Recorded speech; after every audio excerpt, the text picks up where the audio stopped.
2020년 4월 13일 미래통합당은 긴급 최고위원회를 열어서 세월호 텐트 막말, 일상생활 불가, 차명진 후보를 제명했습니다. 이 미래통합당 차명진 후보는 TV토론에서 세월호에 대해 도저히 핑크색 옷을 입고 있지 않으면 맨정신으로는 하기 힘든 막말을 해서 탈당 권유를 받았는데 거기서 멈추지 않으시고 자신이 페이스북에 더불어민주당 김상희 의원의 현수막 사진을 걸고 또 이상한 말을 해서 결국에 제명당했습니다. 제명당한 후보는 당적 이탈로 후보 자격이 박탈된다고 합니다. 이미 투표용지에 후보 이름이 프린트돼 있어서 사전 투표도 이틀이나 지난 시점에 차명진 후보는 프랑스도 부러워하는 전 세계적으로 가장 주목받는 선거의 무효표를 받았습니다. 부러워요. 미래통합당 김대호 후보도 3, 40대 귀하 논란 이후에 나이 들면 다 장애인이라는 발언으로 제명을 당했습니다. 미래통합당은 이 두 명의 후보를 제명시키면서 그 빈자리를 미래통합당 당원들이 욕으로 채웠습니다. 지금 미래통합당의 홈페이지 자유 게시판에 들어가면 난리 깽까당입니다.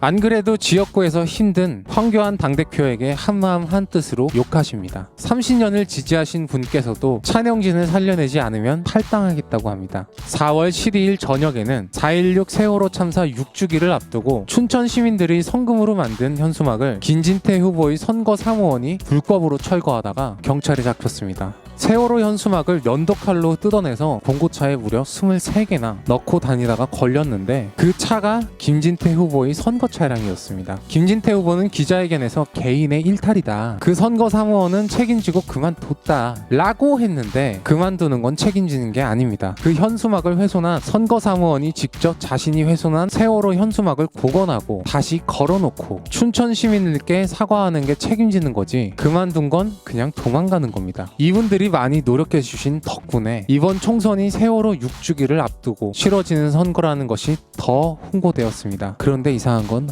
언론입니다. 차명진 제명이 포털뉴스 상위권에 계속 머물고 미통당 당원 게시판이 지도부에 대한 요구로 가득 차자 갑자기 조선일보 단독이 순위권에 오릅니다. 김남국 경기 안산시 단원구 을 후보에 대한 이 기사는 오전 9시에 올라간 차명진 제명에 묻힌 기사였는데 갑자기 네이버 순위권에 올라갔습니다. 김남국 후보가 3연고전이라는 팟캐스트에 출연한 게 논란이라는 이 기사는 기사가 나온 자체만 논란이에요. 무려 작년 2월 방송분입니다. 논란은 없었습니다. 이 김남국 후보가 출마한 곳이 세월호 피해자들이 다녔던 학교가 있는 안산시 단원구입니다. 논란으로 논란을 덮는다. 이 바닥에 우연은 없습니다. 선거가 이틀 남은 깜깜이 기간은 여론조사는 가능하지만 결과 발표가 불법입니다. 그러니까 각 정당은 대충 여론조사 결과를 알고 있을 겁니다. 미래통합당이 후보 2명을 제명시킨 것은 아마도 당선 가능성이 낮은 이 두 후보의 발언이 당 전체의 지지율에 영향을 줬기 때문일 거라고 추정합니다. 하지만 지도부의 제명 결정이 핵심 지지층의 마음을 더 떠나게 했습니다. 이렇게 미래통합당이 위기에 빠져 있을 때 고맙게도 검찰이 조주빈을 기소합니다. 그래서 또다시 이슈는 조주빈으로 덮입니다. 이게 겨우 오늘 하루 동안 있었던 일들입니다. 전 세계가 코비드19로 난리인 이때 우리나라는 정말 평범한 선거를 치르고 있다는 걸 깨달았습니다. 미국은 이제 확진자가 55만 명이 넘었고 하루에 1000명 이상이 사망하고 있습니다. 미국은 코비드19 검사를 무료로 받을 수는 있지만 의료보험이 없다면 치료 비용 35,000달러가 나옵니다.